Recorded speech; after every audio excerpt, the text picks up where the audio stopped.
Este podcast é uma produção Reverber.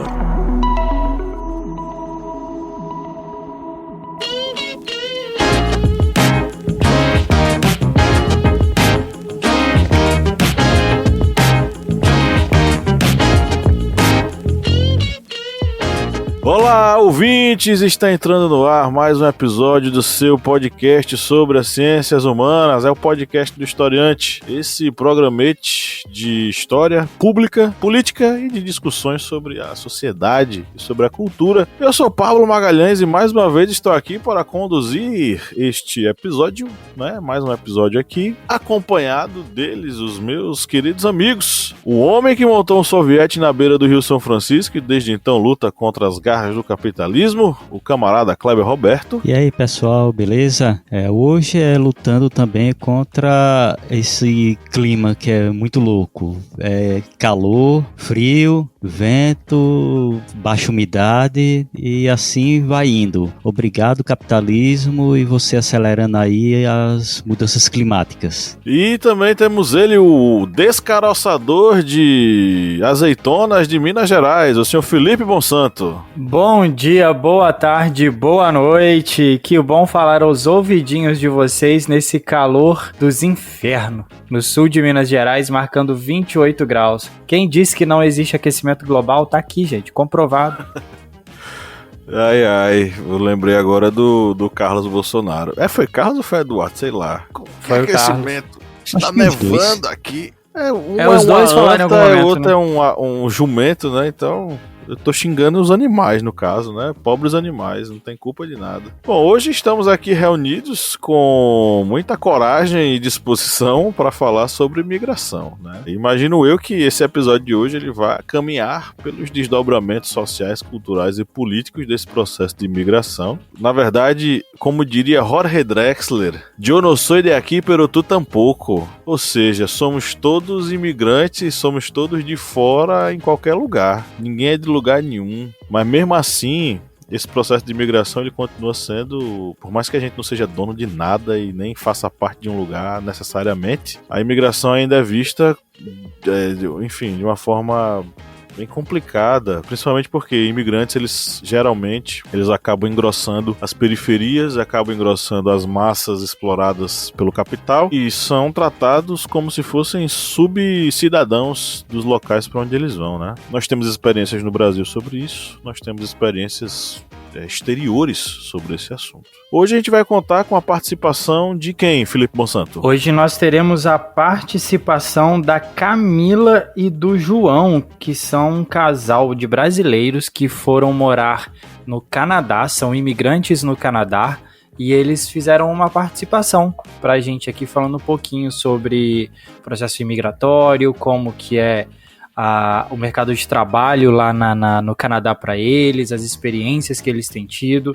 A gente vai conhecer um pouquinho da história deles. Pois é, ao longo do episódio vocês vão ouvir aí as falas deles e a gente vai tentar aí fornecer as mais variadas perspectivas sobre esse assunto para a gente poder dar conta desse conteúdo de forma completa. Mas antes, vamos para os nossos recadinhos, né? Para você que nos ouve, que gosta do nosso conteúdo, que tá aqui a cada semana com os fones de ouvido aí acompanhando os bate-papos enquanto faz a sua faxina, enquanto tá aí regando suas plantas, enquanto tá fazendo aí sua corrida matinal. Você que tá nos ouvindo, muito obrigado, né, por nos ouvir. Saiba que você pode nos ajudar a atingir mais pessoas, chegar aos ouvidos de mais pessoas, né, Kleber Roberto? Isso mesmo, pessoal.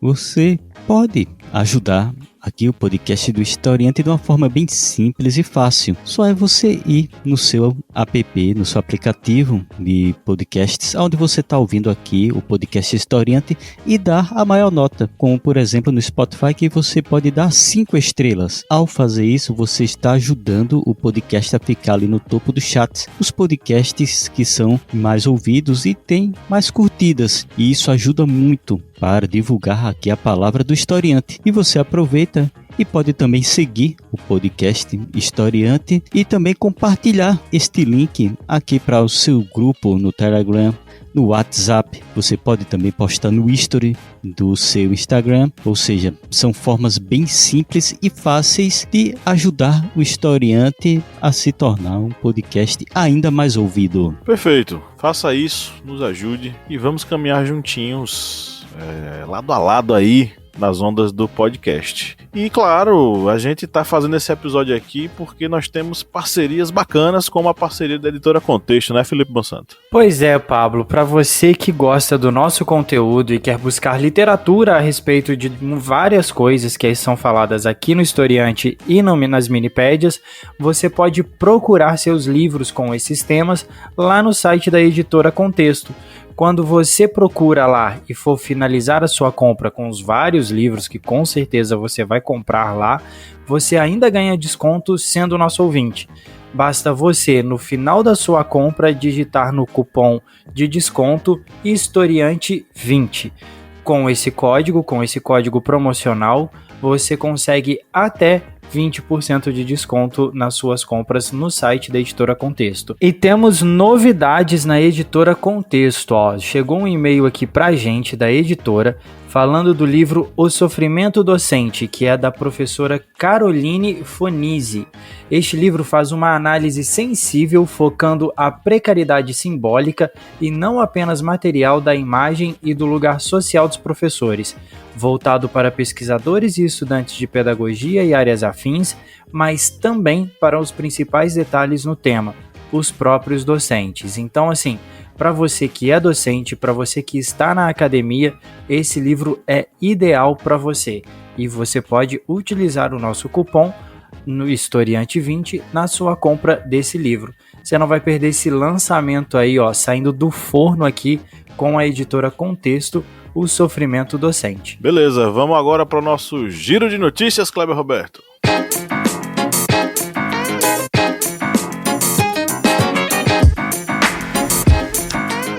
E vamos aqui, começando o Giro de Notícias com G1. Revista The Economist é criticada após chamar trabalhadores da América Latina de inúteis. A revista The Economist foi criticada após publicar um artigo chamando os trabalhadores da América Latina de inúteis na quinta-feira do dia 8 de junho deste ano. Depois de receber acusações de xenofobia nas redes sociais, o veículo tentou amenizar a situação, mudando o texto, chamando os latino-americanos de improdutivos. UOL, Estados Unidos. Agentes foram orientados a empurrar crianças imigrantes em rio. Patrulheiros do Texas eram orientados a empurrar bebês e crianças imigrantes no rio, além de negar água a pessoas que tentavam atravessar a divisa ilegalmente em dias de extremo calor, segundo mensagens reveladas pelo jornal Houston Chronicle e confirmados pela CNN Internacional e o The Guardian. Veja, não permitirei que Itália vire campo de refugiados da Europa, diz Meloni. A primeira-ministra da Itália, Giorgia Meloni, disse nesta quarta-feira, 20 de setembro, que não permitirá que seu país se torne o campo de refugiados da Europa. A declaração da política de extrema-direita durante a Assembleia Geral da ONU em Nova York, nos Estados Unidos, ocorre depois da chegada de milhares de imigrantes à costa italiana na semana passada, que levou inclusive a França a reforçar os controles nas fronteiras com a nação vizinha. E para finalizar, o Globo. Brasileiros e ucranianos sofrem xenofobia em Portugal. Um cartaz que manda bolsonaristas para o Brasil ou para o morgue, mais conhecido como necrotério, é uma das ameaças por escrito direcionadas a moradores de um edifício em Aveiro, no centro de Portugal. As manifestações xenófobas aconteceram durante o último fim de semana e incluem pichações de suásticas na fachada do edifício Volgala. Diante do prédio, nos tapumes de uma construção, os vândalos pincharam a frase "Guerra até o último crânio estão cá a mais", numa referência ao asilo oferecido por Portugal. É com você, Pablo. Bom, vamos para o nosso editorial.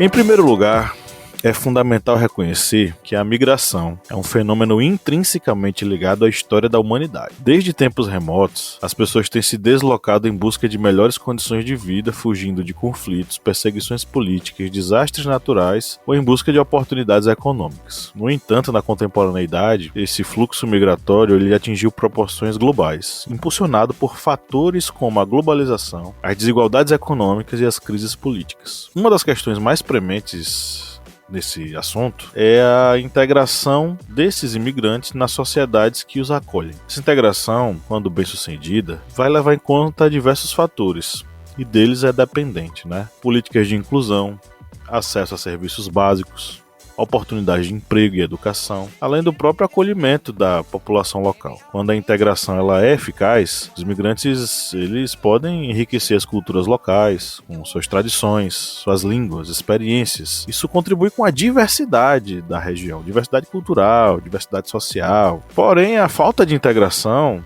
leva a problemas sociais, que geralmente é o que a gente encontra em diversos países, assim como o Brasil. Formação de guetos, aumento da xenofobia, da discriminação, além dos desafios econômicos que podem surgir, como a exploração de mão de obra barata, no caso desses imigrantes. Portanto, essa maneira como as sociedades elas acolhem e lidam com os imigrantes, ela é um fator fundamental, preponderante nos desdobramentos sociais que esses grupos vão ter nos países para os quais eles foram. Por outro lado, os desafios associados à imigração também incluem questões como aumento de competição por recursos, choque cultural, a necessidade de lidar até mesmo com a diversidade religiosa e étnica. São desafios que levam a conflitos, a tensões sociais, e eles exigem uma abordagem sensível por parte das autoridades da sociedade em geral. Os desdobramentos sociais da imigração, na atualidade, são, no caso, multifacetados e extremamente complexos, Eles abrangem desde a integração bem-sucedida e um enriquecimento cultural até desafios relacionados à xenofobia e exclusão social. Essa migração internacional nos leva a outro assunto também que é bastante sensível, que é a situação dos deslocados. Milhões de pessoas em todo o mundo que são forçadas a abandonar suas casas. Uma das principais causas desse deslocamento forçado é a guerra civil e os conflitos armados em seus países de origem. A perseguição é outra razão significativa. Por exemplo, minorias étnicas, religiosas e grupos políticos dissidentes muitas vezes enfrentam discriminação e violência em seus países de origem, o que os leva a buscar refúgio em outros lugares considerados por eles mais seguros. O medo de perseguição muitas vezes leva essas pessoas a fugirem às pressas, sem planejamento adequado, tornando seu deslocamento ainda mais traumático. Os desastres naturais, como terremotos, inundações e secas, também são uma coisa muito preponderante que força o deslocamento dessas pessoas. As mudanças climáticas elas estão aumentando a frequência e intensidade desses eventos, levando a deslocamentos de comunidades inteiras que perdem suas casas e seus meios de subsistência. Estes são problemas globais, que precisam de uma resposta também global da comunidade internacional. Mas e até agora, qual resposta a gente já obteve diante desse quadro todinho?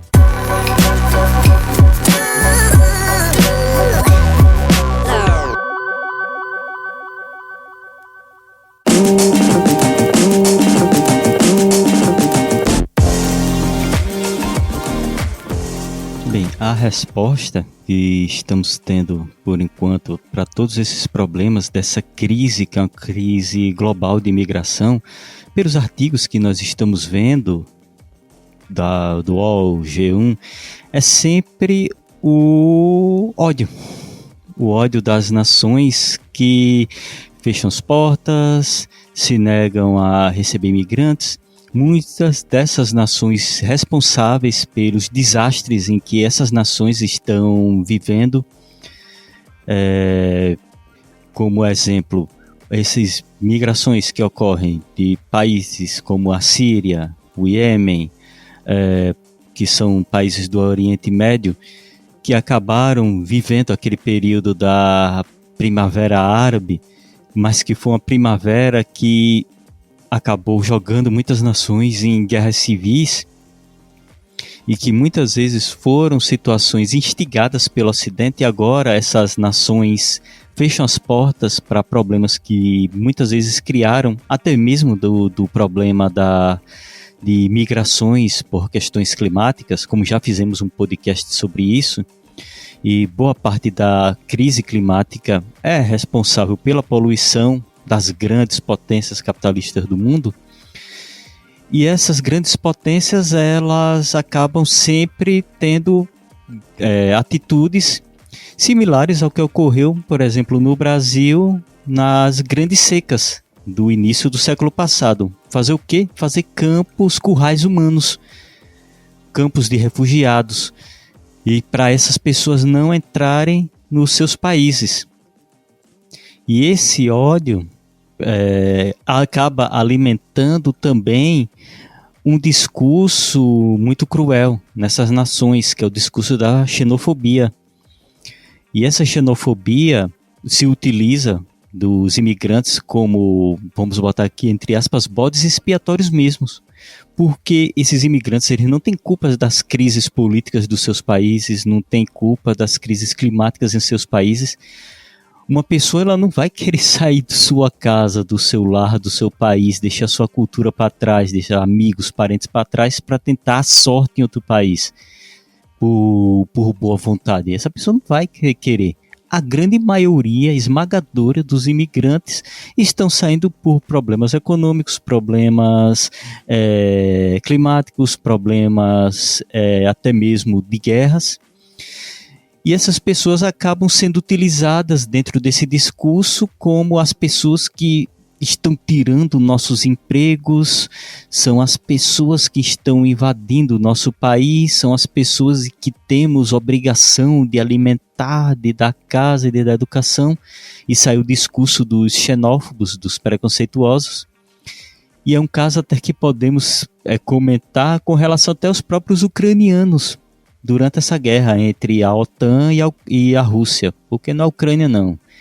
Quem estuda, até temos uma minipédia falando sobre isso, é uma guerra da OTAN. A OTAN pegou a Ucrânia como a bola da vez para instigar uma guerra contra a bucha Rússia. De canhão, né? A bucha de canhão. É uma guerra da OTAN contra a Rússia. E, num primeiro momento, acho que vocês lembram, que estão ouvindo aqui esse podcast, até aqui Felipe e Pablo, lembram, no início da guerra, todos os países, vamos abrir as portas para os imigrantes ucranianos que estão sofrendo com essa invasão. Eu até comentava, isso aí não vai durar um ano, gente, essa boa vontade, não vai durar um ano. E realmente, não durou 6 meses. Você já vê essa notícia como do Globo. Em Portugal, já o discurso contra a imigração de ucranianos para lá. Isso já está ocorrendo em vários países. Esse ódio contra os imigrantes ucranianos. E, como eu disse, acaba, infelizmente, alimentando o discurso também do radicalismo da extrema-direita. No caso desse radicalismo que se utiliza da xenofobia para se alimentar. E a gente pode pegar também, enquanto vocês estavam falando, né, a respeito de todo esse processo, de como isso afeta, né, e como são tratados. A gente tem alguns casos bem peculiares no Brasil, né? Se a gente pegar aqui, a gente teve o caso do africano Moise, que foi assassinado brutalmente ano passado numa praia do Rio de Janeiro. Quando ele foi cobrar, né, os serviços prestados no quiosque e tudo, e eles estavam em um processo migratório, buscando, né, uma possibilidade de vida, uma qualidade de vida melhor, tentando trazer uma sobrevivência para a família, de como isso, na tentativa de melhoria, né? E a gente também viu várias vezes, e inclusive até em discursos políticos, a crítica a venezuelanos, tentando vir para o Brasil, tentando se estabilizar no Brasil, procurando um abrigo aqui, né, uma qualidade de vida melhor, já que é um país mais próximo deles e de uma qualidade um pouco melhor que a deles de vida, né? Eu acho que isso mostra e desmascara muito, se a gente olhar de fora para dentro, né, o que a gente recebe, como a gente é racista e como a gente é xenófobo nesses casos, né? Porque são pessoas de países do terceiro mundo, né, emergentes, como o Brasil, mas que também ainda tem bastante dificuldade, e a gente tem muito preconceito com essas pessoas. Se a gente já comparar com outros lugares, né, igual a gente recebeu imigração italiana, recebemos imigração de americanos, né, quando vem para cá, dos alemães na época do Império, então a gente já tem um outro tratamento. Então, eu acho que a gente consegue perceber como que a gente também, trazendo até aqui um pouco para dentro, como que a gente também é xenófobo, como a gente também é racista nesse processo migratório. E isso tudo causa o que já foi falado aqui, inclusive até no editorial pelo Pablo, né? Essas pessoas acabam sendo marginalizadas e acabam indo para, infelizmente, se submetendo a coisas que podem trazer problemas para elas e para a gente. É interessante levantar essa coisa da migração italiana que a gente recebeu. Porque, assim, os italianos eles vieram para cá no momento em que nós tínhamos tido a abolição da escravatura. Existia uma questão política muito forte, os ex-senhores de escravos, os ex-senhores escravagistas, eles não aceitavam que isso tivesse acontecido e eles estavam insatisfeitos e queriam, de certa forma, derrubar o sistema que vigorava à época, que era a monarquia. Esse descontentamento, né, ele estava associado também ao fato de que esses senhores, eles se recusavam a contratar os escravizados pagando pela mão de obra. Essa recusa a pagar essa mão de obra para eles, ela fez com que eles fossem em busca de outros indivíduos que não os escravizados. Esses ex-escravizados libertos agora, essa população negra foi empurrada para as cidades, negando-lhes as oportunidades de emprego, em grande maioria. E, inclusive, lhes foi negada a reforma agrária, né? O pedaço de terra tão necessário para a sobrevivência e subsistência dessas populações lhes foi negado. E quem se beneficiou com essa reforma agrária, essa divisão de terras no Brasil, foram os imigrantes, em especial os imigrantes italianos, que vieram para cá por duplo interesse. Terras para cultivar. A Itália, no final do século XIX e início do século XX, era uma nação, de um modo geral, empobrecida, né, com uma massa trabalhadora desempregada, e eles viam nessa oportunidade aqui, né, a grande chance das vidas deles. E para cá vieram. A ideia era de não distribuir essas terras para a população negra, distribuir para esses imigrantes, e, por tabela, não por tabela, porque era um objetivo principal, embranquecer a população brasileira. O objetivo era embranquecer a população brasileira. Trazer o branco europeu para cá, o italiano, dentre outras várias nacionalidades, tá? Os alemães também vieram para cá, mas os italianos eles vieram em um número maior e acabaram sendo incorporados ao imaginário popular, né? Principalmente ali em São Paulo, né? No estado de São Paulo, e na capital paulistana. Pablo falando sobre essa questão, né, das vantagens para italianos, lembrei agora do que acontece com os cubanos. Porque o cubano, né, sempre utilizado pela extrema-direita, principalmente aqui no Brasil, porque cubano não quer ficar em Cuba, cubano fuge para os Estados Unidos, para o capitalismo, Cuba fracassou por isso. Eles usam esse argumento, né, dos imigrantes cubanos. Só que algo que é muito pouco comentado é que os imigrantes cubanos, eles têm uma série de privilégios que nenhum outro imigrante no planeta tem quando vai para outro país. Isso aí eu até pesquisei rápido aqui. Tem uma reportagem da própria BBC deste ano, de 2023, que o título é "Cubanos têm privilégios que ninguém mais tem nos Estados Unidos", de socióloga, que no caso é Susan Enkenstein, que é uma socióloga norte-americana.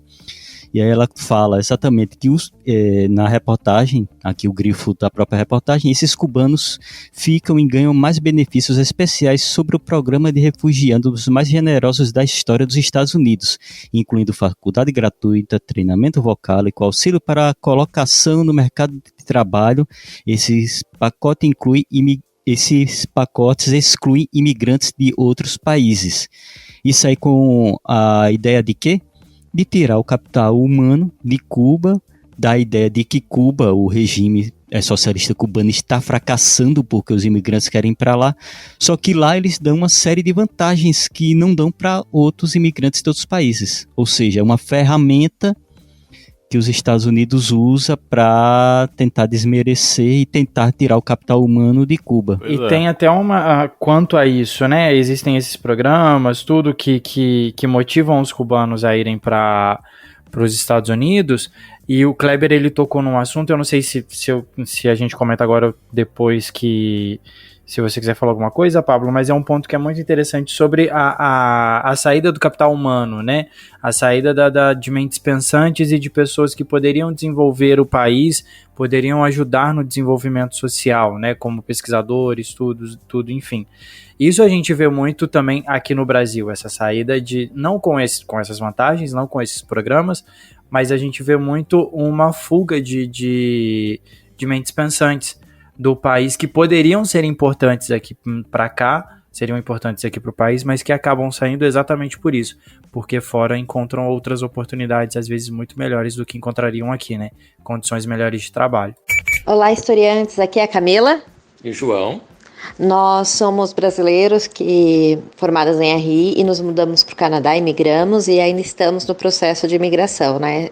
Fizemos a primeira parte, como uma boa parte dos brasileiros que vem estudando, e estamos no processo para tentar futuramente a residência permanente. A gente nunca sofreu xenofobia aqui, também porque estamos muito dentro do padrão canadense, né? Somos pessoas brancas, olhos claros, essas coisas, então a gente está dentro do padrão, então nunca sofremos xenofobia. Porém, já vi alguns atos e já presenciei algumas situações, principalmente com os indianos e africanos, assim, das pessoas agredirem verbalmente, né? Temos sim uma dificuldade de arrumar emprego, por mais que eu tenha conseguido muito rápido. Trabalho aqui, mas assim, não é na minha área.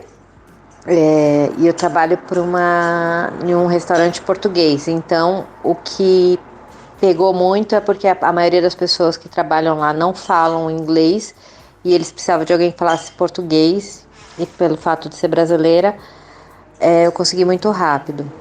E também por ser imigrante recém-chegada, a gente aceita muito mais coisas. Mas está sendo um pouquinho difícil voltar para a área. Algumas das coisas que eu vejo muito pessoal comentando num grupo que eu tenho de brasileiros aqui é que a gente tem que evitar colocar nossa experiência profissional, colocar o país, porque parece que eles não ligam muito, aí acabam sempre dando para quem tem experiência ou nos Estados Unidos ou no Canadá. Mas estamos aqui tentando também, não posso falar por muitas pessoas, porque a nossa visão aqui é muito pequena, tipo de uma cidade, é uma cidade considerada grande, mas por os padrões brasileiros é uma cidade pequena, que é uma cidade que é do tamanho de Santos, com uma população parecida com a de Santos, né? Então não é muito grande, mas estamos aqui tentando, aqui na luta, mas a gente recebe muito apoio do governo, assim, tipo, existem algumas empresas de RH que tenta nos orientar de como se portar, fazer entrevista, como que é o modelo de currículo, resumê, que eles falam, né? A carta de apresentação, que é muito mais importante do que o próprio currículo aqui. A gente tem esse apoio, já passei umas 3 vezes por entrevistas, tudo lá nessa agência, e não é pago, a gente não paga nada, é tudo o governo que paga. Existem algumas associações para newcomers, que eles falam, né, pessoas que acabaram de chegar. Tem bastante ONG aqui que eu já vi, tem ONG contra o tráfico humano, tem alguns cursos direcionados a línguas, até mesmo para pessoas do idioma árabe, porque até a escrita é diferente. E tem muitas associações também das próprias comunidades, assim, que eu já vi bastante. É um país assim que tenta ser progressista, mas a gente tem muitos fundamentalistas. Ontem mesmo estava tendo protesto aqui em relação porque as escolas estão querendo implementar que o adolescente que queira se autodeclarar, né, se trans, como ele quer se declarar, ele pode falar com a escola vai respeitar essa vontade, porém não querem comunicar aos pais, né, meio que porque a gente está tendo uma levante bem fundamentalista, e aí já ouvi alguns casos, assim, de algumas famílias tendo homeschooling, que para essas crianças não terem contato com outras pessoas da escola por causa do LGBTQIA+. Uma das iniciativas que tem bastante aqui, que a gente já viu em relação à xenofobia, o João estava falando sobre um caso de um canadense, eu acho, que atropelou uma família inteira de muçulmanos, e saiu o julgamento dele, só que aí o julgamento dele já está sendo... no caso, ele atropelou de propósito, então está sendo tratado como xenofobia, né, como terrorismo. Então, o julgamento dele não é homicídio culposo, essas coisas, já é outro caso. E acho que esse ano também teve algum outro caso de alguém assassinou também uma outra família muçulmana. E aí teve, acho que, alguns eventos aqui para lembrar dessa família, pedindo justiça, né? Então, assim, que aqui tem a comunidade indiana e a comunidade muçulmana é muito grande, é bem forte aqui. Então, assim, a xenofobia em relação a eles é bem maior. Só um adendo, que é uma coisa que o brasileiro tem, a gente, toda vez que sai, a gente se arruma, a gente não anda muito desarrumado e tal. E aí eu pensando, né, esse dia observando, e uma das coisas que eu falei até com o João foi o seguinte, que as pessoas aqui não têm esse problema em se arrumar, em estar bem vestido, acredito eu, dentro de um padrão, porque as pessoas aqui realmente não têm medo da violência policial. Tanto não tem que aqui você pode usar maconha, né, maconha é liberado, porém outras drogas não é liberado, é ilícita. Porém, você vê a polícia passando pelos usuários e eles não abordam nem nada. E assim, a gente mora bem perto do centro e do lado da Salvation Army. A gente praticamente mora perto de uma Cracolândia aqui.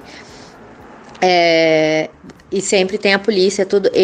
A polícia não chega perto. Não tem nenhuma violência nem nada assim de prender. A gente nunca viu prender assim, já vimos muita gente se drogando nos pontos de ônibus e tudo. E também tem muita distribuição de uns remédios para quando a pessoa vai ter overdose, que ela sentir que vai ter overdose, para ela usar para tentar amenizar. Isso é distribuído tipo na porta de uma biblioteca. E outra coisa que eu também gostaria de falar é que a gente não sabia, mas a gente mora em uma das cidades mais conservadoras, da região mais conservadora de Toronto, assim. Então tem bastante gente bem reaça, assim, e no entanto tem, acho que uma cidade do lado, é considerado uma das cidades dos fundamentalistas religiosos, que é aquela galera que é meio Amish. Eles não chegam a ser Amishes, mas eles vivem meio com aquelas roupas e dentro daqueles costumes religiosos bem, bem fundamentalistas.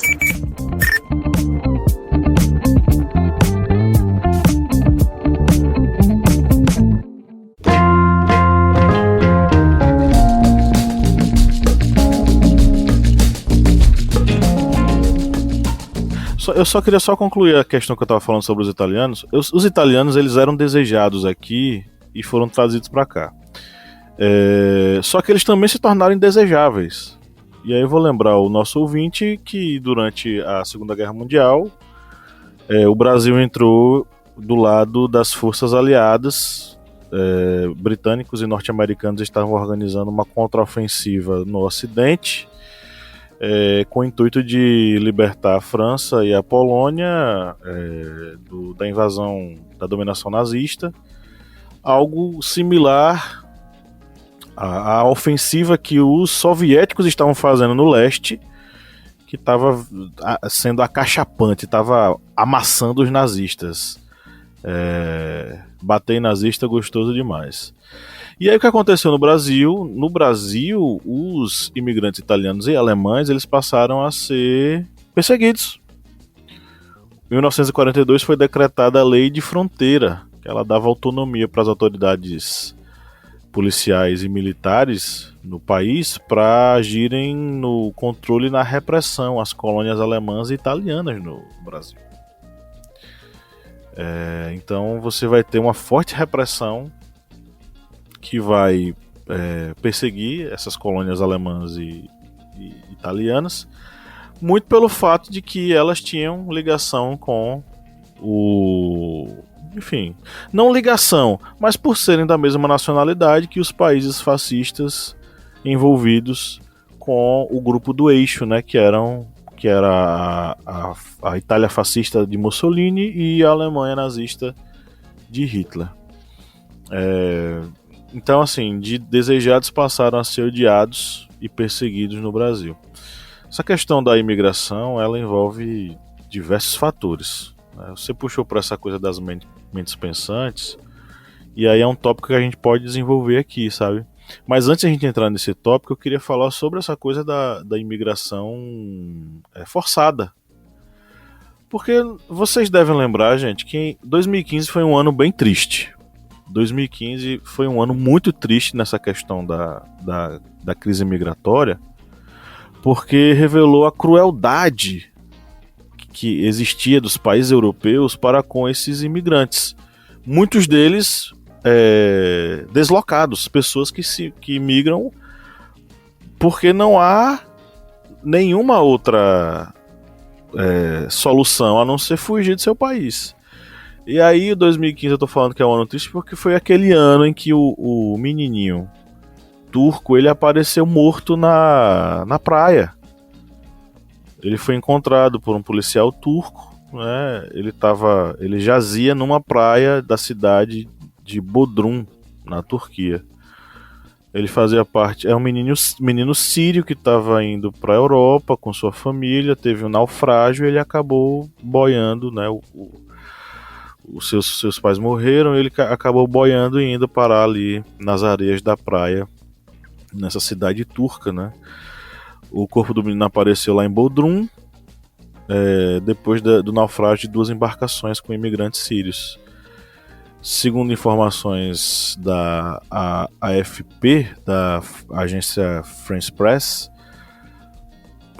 as 2 embarcações elas estavam tentando chegar à ilha grega de Kos. E aí, enfim, naufragou e muitos desses imigrantes acabaram morrendo. Eles queriam fugir da grave crise humanitária que estava acontecendo na Síria. E, enfim, guerra civil, perseguição. O único destino que eles achavam o mais plausível possível era a Europa. Só que, infelizmente, pelo menos para esse menininho, a viagem foi muito mais curta, muito mais cruel e violenta. Assim como ele, diversos outros imigrantes eles passaram por diversos problemas, né? Na Itália, a Giorgia Meloni, né, que é a primeira-ministra com raízes fascistas, né? Porque, se não me engano, foi o avô dela que lutou ao lado de Mussolini. Ele era um camicenere, né, do partido nazista. A Giorgia Meloni diz que não quer saber de imigrantes mais na Itália. Segundo ela, o volume descomunal de desembarques em Lampedusa, que é uma pequena ilha na Sicília, que costuma ser a primeira escala na travessia de pessoas do norte da África até a Europa, pelo mar Mediterrâneo. Essa onda, segundo a Giorgia Meloni, colocou a Itália sob uma pressão inconcebível. E, segundo ela, o país dela não vai se tornar um campo de refugiados na Europa. Enfim, Lampedusa, como várias outras cidades costeiras e ilhas, né, que recebem esses refugiados, são espaços aonde essas pessoas elas procuram para se salvarem de diversos problemas, diversas questões, né? Segundo a matéria aqui da Veja, seguindo aqui, a ilha de Lampedusa ela ganhou os holofotes da semana passada, que eu não sei qual é a semana passada aqui, mas acredito que seja... semana passada, a semana do dia 10 de setembro. Dia desse, né? Quando registrou mais de 11 mil novos refugiados. Na terça-feira, dia 19, ontem, quase 500 pessoas foram resgatadas por um navio de uma ONG e levadas para a comuna de Brindisi, na região da Apúlia. O número de chegadas na Itália nesse ano ultrapassou 127 mil até agora, mais que o dobro do mesmo período. A maioria desses refugiados está vindo, né, são transferidos para centros de acolhimentos, frequentemente superlotados na Sicília. Eu não encontrei aqui a origem desses refugiados, mas eles vêm do norte da África. Muitas pessoas tentam seguir para o norte até a fronteira com a França, onde a polícia se empenha em tornar a passagem impenetrável. Do mesmo modo que nós temos esses refugiados aqui que buscam, né, paz e sossego na Europa, ou pelo menos salvar suas vidas, né? Muitas pessoas, por exemplo, no México ainda buscam ultrapassar a fronteira e chegar no país da liberdade, que é os Estados Unidos da América, né? Mas assim, tudo isso, né, gira em torno de um fato: essas pessoas estão fugindo de realidades extremamente complexas e terríveis em seus países de origem. Segundo a Acnur, né, nós estamos tendo o maior fluxo de pessoas deslocadas desde a Segunda Guerra Mundial. O número já ultrapassa 100 milhões de pessoas, né? 108,4 milhões de pessoas foram forçadas a abandonar suas casas em 2022, ano passado. Número recorde registrado lá pela Acnur. E aí a matéria, que é do próprio site das Nações Unidas, coloca a Venezuela aqui também. O movimento de refugiados e imigrantes da Venezuela define a situação desses deslocados na América do Sul. A movimentação ali acontece principalmente na região de Darién, que faz a divisa entre Colômbia com o Panamá. A rota em direção à América Central é considerada muito perigosa e inóspita. E há também a questão do retorno voluntário. O especialista da Acnur, que foi entrevistado pela própria Nações Unidas, né, destacou que há um retorno voluntário. Ou seja, há pessoas que retornam por suas próprias, por sua própria vontade, de acordo com a melhoria das condições de vida no seu país, ou por encontrar uma situação pior no lugar onde ela foi. Ou seja, ao chegar em determinado local, ela viu que a situação era muito, mas muito pior do que ela poderia imaginar, e ela decide retornar ao seu país de origem por não encontrar qualquer, enfim, perspectiva de sobrevivência por lá. Então, assim, existem várias variáveis, né? Várias questões que precisam ser levadas em consideração nessa coisa da imigração. Muitas pessoas imigram porque não há qualquer perspectiva de vida no seu país de origem. Que eu acho que não se encaixa nessa coisa da fuga dos cérebros, ou se encaixa, Felipe? Eu acho que não diretamente, mas eu acho que essa fuga dos cérebros, ela entra mais numa questão de pesquisa e de estudo, entendeu? Assim, com condições melhores de trabalho. Hoje a gente teve, né, ali nos governos Lula e Dilma, a gente teve um maior acesso ao ensino superior, ao estrito e ao estrito senso, né? Então as pessoas tiveram a possibilidade de estudar, conheceram a pesquisa, conheceram as possibilidades de trabalho que poderiam ter, entenderam como que o desenvolvimento, como a pesquisa ela traz o desenvolvimento para alguns lugares, porém, devido a políticas públicas, devido à qualidade a qualidade de trabalho no Brasil muitas das vezes não funcionava, não era um ideal, e acabam recebendo algumas propostas melhores de universidades de fora, de institutos de pesquisa, de empresas fora, e acabam desistindo daqui e acabam indo para fora. Eu acho que que isso interfere muito na possibilidade de desenvolvimento do país, no caso do Brasil, como a gente tem aqui, né? Eu tenho alguns conhecidos, alguns amigos que foram para a Austrália, eu tenho um casal de amigos que também foram para o Canadá, passaram um tempo lá trabalhando com pesquisa, trabalhando para indústrias do setor privado, tirando daqui mentes que são brilhantes, mentes que poderiam contribuir muito para o desenvolvimento do país, que acabam sendo perdidos por falta de políticas públicas e por falta de investimento nacional na pesquisa e no desenvolvimento. Então eu acho que assim, o que poderia atingir outras pessoas que fogem, né, ao longo prazo, né, que poderia essas pessoas desenvolverem pesquisa, trabalho, possibilidades de emprego, né, que se estendam a outras pessoas, a outras possibilidades, evitando com que outras pessoas também que acabam indo para fora, buscando possibilidades melhores ou tentando entrar como ilegal nos Estados Unidos ou em outro país,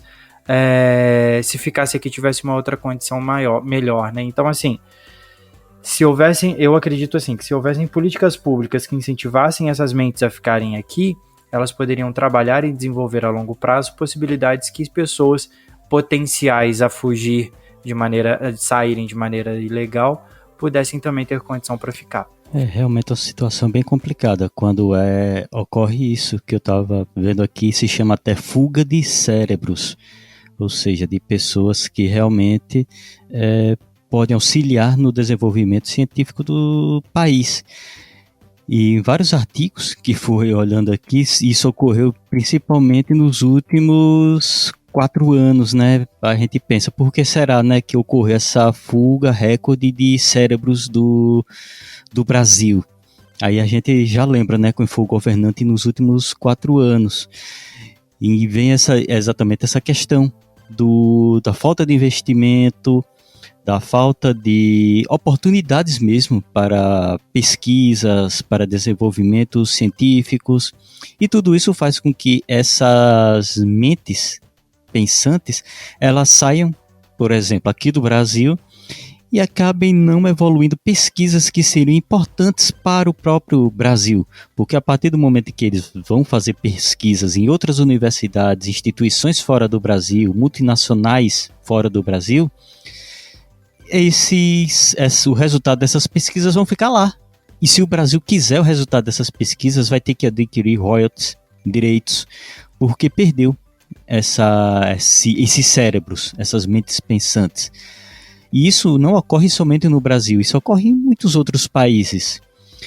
E tanto em graus mais evoluídos, como pesquisadores, doutores, como também em países que precisam de professores, educadores, médicos, países que têm carência nessas áreas e acaba vendo essas pessoas, esses médicos, esses professores, tendo que sair do país por causa de guerras. E isso faz com que esses países tenham dificuldades na sua própria formação interna, já que quando saem esses profissionais, eles vão ter que formar novos profissionais. E muitas vezes não conseguem nem formar novos profissionais na situação de conflito que se encontram. E isso afeta muitos países. E é outro traço muito triste que ocorre da imigração, porque é uma fuga de pessoas que seriam importantes para o próprio desenvolvimento das nações, que vêm essas pessoas tendo que sair dos seus países por vários motivos. E sai para ser maltratado lá fora em muitos casos, né? Tá aqui separado no roteiro a matéria lá do The Economist, né? Que eles colocaram que trabalhadores latino-americanos são inúteis. A publicação diz: uma terra de trabalhadores inúteis.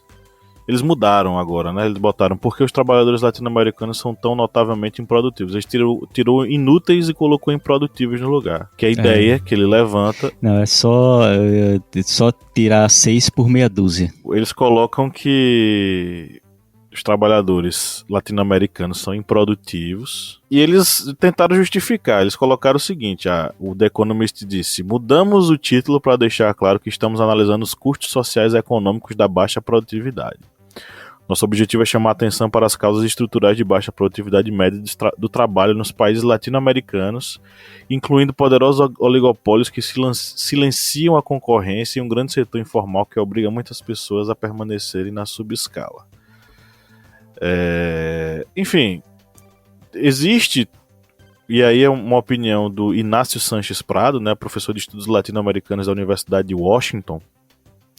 Ele vai dar uma entrevista à NBC dizendo o seguinte: existe uma estrutura que menospreza os países latino-americanos a estereótipos. Artigos como esse se partem dessa representação, né? Então, muitas vezes os nossos cérebros vão lá para fora, nem é para ocupar cargos condizentes com as formações deles. Lá fora a gente é menosprezado, lá fora a gente é tratado como lixo, né? E aí é só lembrar da orientação que os agentes nos Estados Unidos receberam em relação às crianças imigrantes. Tá lá na UOL, foi divulgado que os agentes norte-americanos receberam, os patrulheiros do Texas, né? Eles foram orientados a empurrar bebês e crianças imigrantes no rio, além de negar água a pessoas que tentavam atravessar a divisa ilegalmente em dias de extremo calor. E dentre outras várias violências, né? As crianças imigrantes elas eram empurradas de volta ao Rio Grande, na fronteira dos Estados Unidos com o México, e uma menina de 4 anos ela desmaiou de exaustão na travessia, né? Além de várias outras coisas, né? Grávidas que ficaram presas em arame farpado. Teve o caso de uma que é mostrado aqui na reportagem, que teve um aborto espontâneo, ela perdeu o bebê. Os agentes, enfim, receberam a orientação de não ajudar, não dar nenhum socorro para eles, enfim. Então essa é a perspectiva que eles têm sobre os imigrantes, sobre as pessoas que vêm de fora. Mesmo os imigrantes legais, eles não estão nem aí, sabe? Não vou generalizar, mas há uma cultura de menosprezo aos imigrantes latinos. Assim como em Portugal há um sentimento de menosprezo aos brasileiros. Isso já existia antes, né? Tem a matéria lá do Globo que diz que brasileiros e ucranianos sofrem xenofobia em Portugal. E aí são várias mensagenzinhas que eles colocam, né? Mensagenzinhas, né? Como se pichações, né? Na porta de prédios, né? Tá, a mensagem: este prédio é candidato a ser incinerado, aviso, sem escada de incêndio. Olha no que se meteram. Então, praticamente está dizendo, vamos tocar fogo no prédio em que vocês moram, né? E aí, não só brasileiros, tem a questão dos ucranianos agora, que estão buscando refúgio por lá. É uma xenofobia pesada. E tem até a questão de violência, né? Sim. E teve a questão do brasileiro que foi agredido numa situação de xenofobia, foi agredido em Portugal, ou seja, eles partem realmente para violência. Claro que há casos de sucesso, né? Porque existem pessoas que vão e têm experiências extremamente positivas. Há países que têm política que fomentam a ida de pessoas para lá. O Canadá é um país como esse, que oferece condições, oferece escola, oferece bolsa, oferece emprego, e venham e vão povoar aqui o país e tal. Existem países que trabalham com essa perspectiva de incentivar a imigração. Ao mesmo tempo que a gente não pode florear. A imigração, hoje em dia, os imigrantes eles têm sérios problemas para os países onde vão, né? E em especial imigrantes pretos, latinos, oriundos de países latino-americanos, oriundos de países africanos, oriundos de países do Oriente Médio. Essas pessoas elas sofrem de uma xenofobia e de um racismo ainda mais terrível, né? Uma coisa é você ser imigrante francês indo para o Brasil, um branco europeu vindo justamente da origem da colonização, né, do ponto central da exploração desde o período colonial.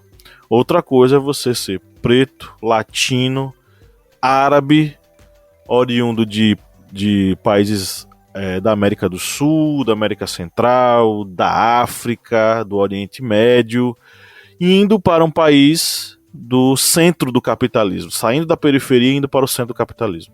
Existe uma diferenciação racial pesada que não dá pra gente esconder. A imigração, ela sofre de uma coisa que a gente sofre em diversos outros aspectos, que é a questão do racismo, né? Só para lembrar, né, que dessa questão de imigrações, quando tava aqueles bilionários lá do submarino, né, que iam lá visitar o Titanic, no mesmo período que eles tinham ido de submarino mesmo, literalmente, 78 imigrantes tinham morrido no litoral da Grécia, em um barco que estava superlotado, com mais de 700 pessoas, mais de uma centena de crianças, e esse barco naufragou pela superlotação. E foram identificados 78 mortos, identificados porque não sabem a quantidade exata de mortos que possam ter ocorrido nesse naufrágio. Foram só 78 corpos resgatados. E a mídia, né? Vocês sabem que a mídia deu maior exibição, né? Pra quem ela deu mais popularidade, né? Exatamente. Sim, sim. Aí vocês veem, vocês que estão ouvindo, veem como, por exemplo, a grande mídia acaba lidando com a questão da imigração, principalmente, como bem disse Pablo, a imigração de pobres, africanos, pessoas do Oriente Médio, de países pobres da Ásia. Aí vocês veem como o tratamento para essas pessoas com relação à sua imigração para outros países.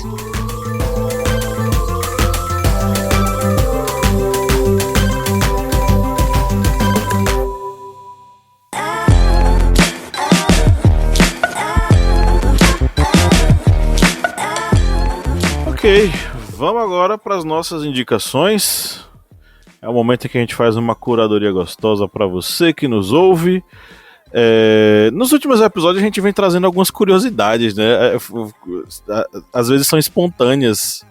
Por exemplo, nós descobrimos com o Kleber há uns episódios atrás, ou foi o episódio passado, que Asperger não poderia ser mais utilizado para falar sobre espectro do autismo. Dois Asperger episódios. Foi um médico Nazista. Nós descobrimos a ragatanga. E eu vou botar mais uma curiosidade hoje. Felipe Monsanto, hoje você vai levar essa curiosidade para a sua vida.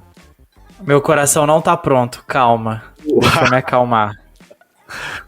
Hoje não, essa semana eu tenho acompanhado um podcast chamado Collor vs Collor, né?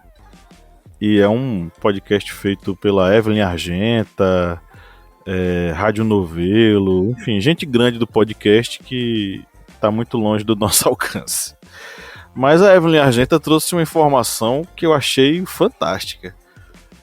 E tem a ver com o meu queridíssimo, entre aspas, né, que eu odeio esse cara, o Fernando Collor de Mello. Fernando Collor, ele acreditava que ele era a reencarnação de Dom Pedro I. João Kleber, cadê aquela vinheta do João Kleber aqui agora? Sabe? Para. Para. Meu amigo, ele acreditava que ele era a reencarnação de Dom Pedro I. A Evelyn Argenta disse que ele deu essa revelação numa edição da revista Playboy, que fez uma entrevista com ele. Não teve muita dimensão, não, as pessoas não repercutiram tanto. Ele disse que a mãe dele dizia que ele tinha um nariz parecido com Pedro I. E por isso, gente, ele seria a reencarnação. E tem mais. Na casa da Dinda, aquele lugar maravilhoso em que ele governou o Brasil, que era a casa da família dele, lá em Brasília, eu acho, né? Na casa da Dinda tinha um quadro que era uma mistura, que o personagem era uma mistura de Dom Pedro com a cara do Fernando Collor. Fernando Collor de Mello. Ô, Jesus. E ele acreditava que o irmão dele era a reencarnação de Dom Miguel. Era o Dom Miguel, né? O irmão de Kleber. Dom Pedro? De acho Pedro. que era. Era Dom Miguel. Eu achei que era Miguel, Aquele que ele tinha. O Dom Miguel e Dom Pedro, eles disputaram o reino de Portugal e tal. Teve uma treta terrível. O Pedro teve que ir pra lá. Morreu por decorrência dessa guerra. Ele achava que o irmão dele, o Pedro, era a reencarnação do Miguel. E por isso que eles tinham tantas brigas. Ai. Enfim. Indicações essas que são um oferecimento aos nossos apoiadores, né, Cleber Roberto? Cada vez mais curiosidades assim não sei nem se é do fundo do baú, porque essa daí Do é algo assim da balacobaco. pessoa. Do balacobaco, é notícias do ET Bilu.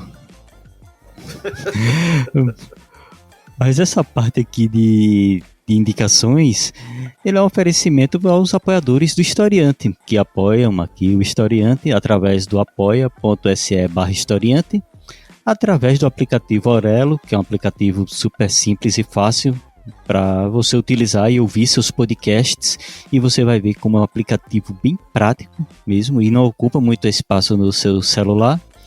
E também através do Pix do Historiante, ohistoriante@gmail.com.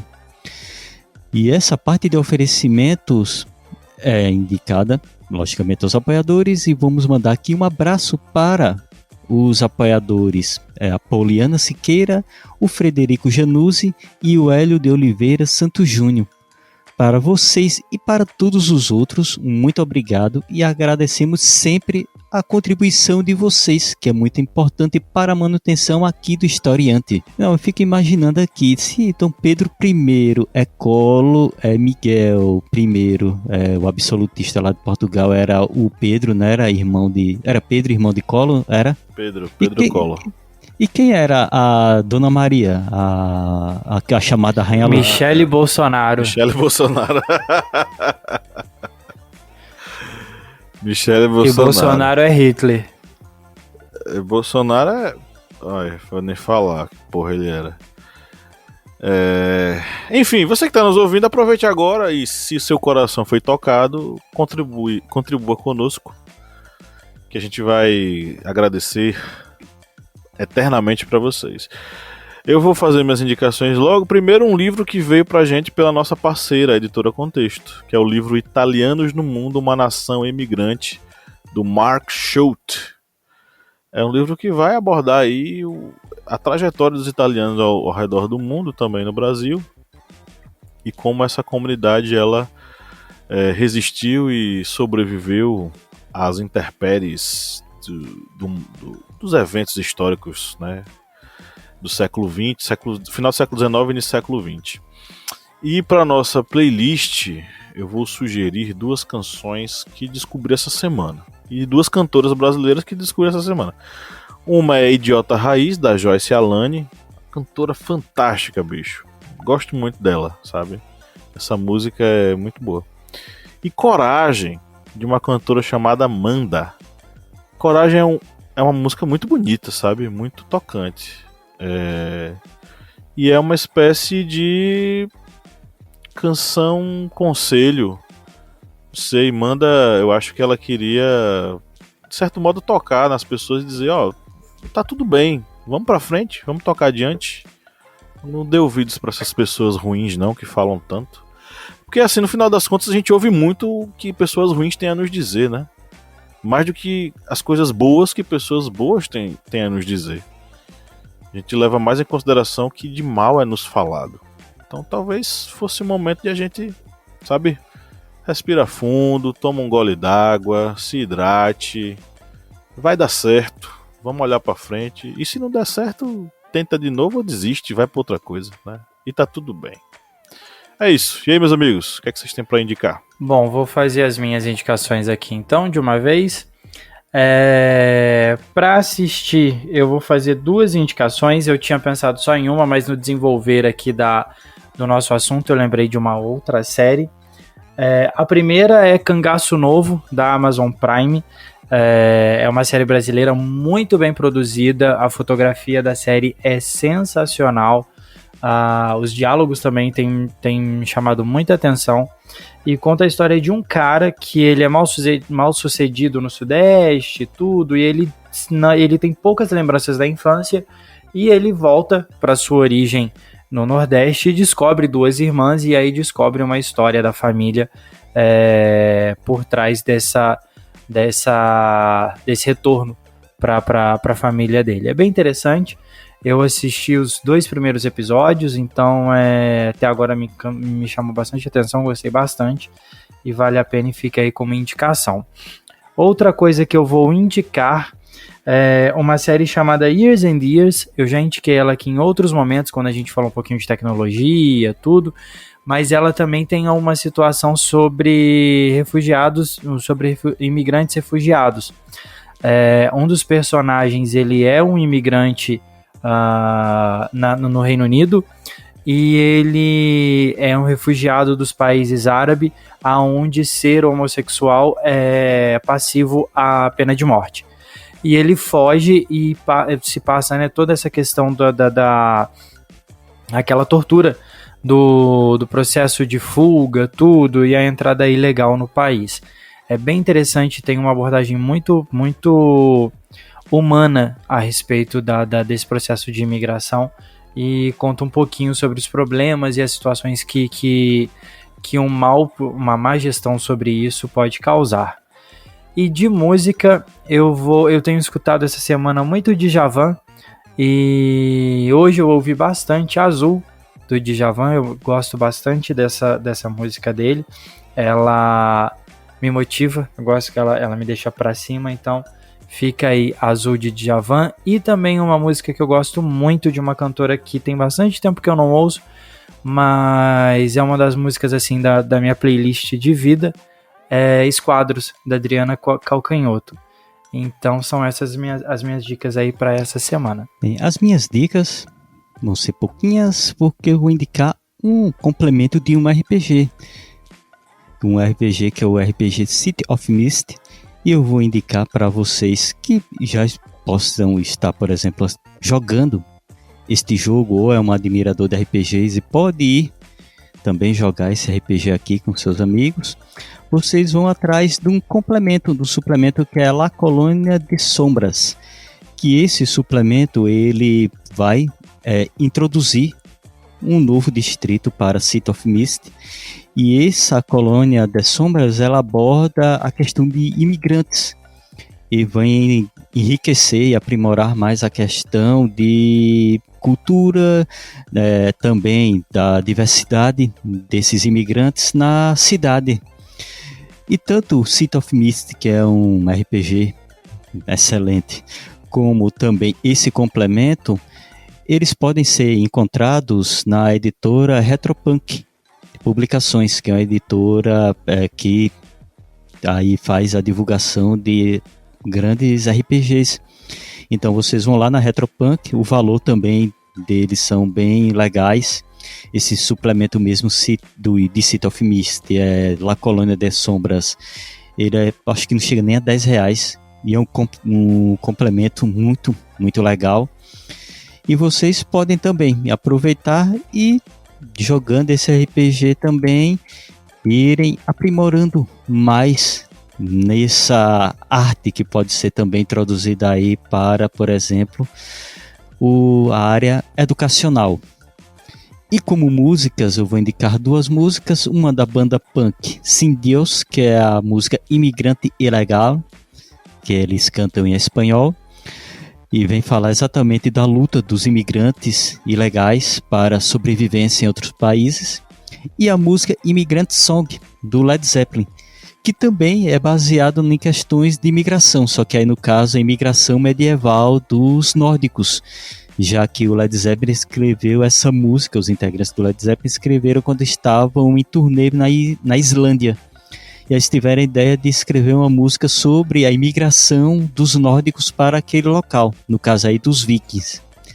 Bem, estão aí minhas indicações para você curtir neste final de semana. E assim nós chegamos ao final de mais um episódio. Abemos Podcast, meus amigos! Abemos! É isso aí. Veio aí. Branca aí. Subiu fumaça branca e estamos aqui com mais um episódio finalizado. Eu queria agradecer a você que nos ouviu até o finalzinho, né? Você que nos acompanhou nesse papo até o final e que, né, não desligou, não deu pausa em momento algum, não saiu em momento algum. Saiba que é para vocês que é para você que a gente faz este programa, diz Kleber. Só para complementar aqui, que eu esqueci de dizer, Pablo falou, né, dos imigrantes italianos, alemães durante o período da Segunda Guerra Mundial. Eles também foram encarcerados, viu, gente, em campos de concentrações. Eram campos de reeducação. Logicamente não eram os campos de concentração no modelo nazista, mas eram locais onde eles viviam em péssimas condições. Mas, como Pablo bem falou, num primeiro momento vamos abrir as portas, mas aí quando a guerra estourou e o Brasil começou a ser agredido, se tornaram inimigos. Inclusive aí com Palestra Itália se tornando Palmeiras, né? O Palmeiras. Por que você não falou isso lá na hora, bicho? Você deixou pra deixar o final do episódio, que é um como é que chama? É um bonus track. É um bonus track cena, da falta de lembrança. É? E até o pós-bonus track aqui, eu acabei de receber uma notificação aqui da Rolling Stones, que é uma revista americana de música, onde ela elencou os 50 melhores discos de rock da América Latina. E a gente tem aqui, alguns discos como do Raul Seixas, da Rita Lee, tem alguma coisa do Paralamas do Sucesso. E entre os 50 melhores tem um disco de quem? Sepultura. Los Hermanos. O álbum Ventura do Los Hermanos está entre os 50 melhores discos da América Latina. Meu amigo, eu tô pensando que é uma coisa séria e importante. Você me veio com Los Hermanos uma hora dessa da noite. Seríssima! É seríssima! Eu vou chamar uma das coisas assim, mais importantes, entendeu? Chamar o É o 29º disco mais importante. Meu Deus do céu. Depois dessa, um grande abraço a você que nos ouviu até agora. E no 3 vamos dar o tchau. 1, 2, 3. Tchau. Tchau.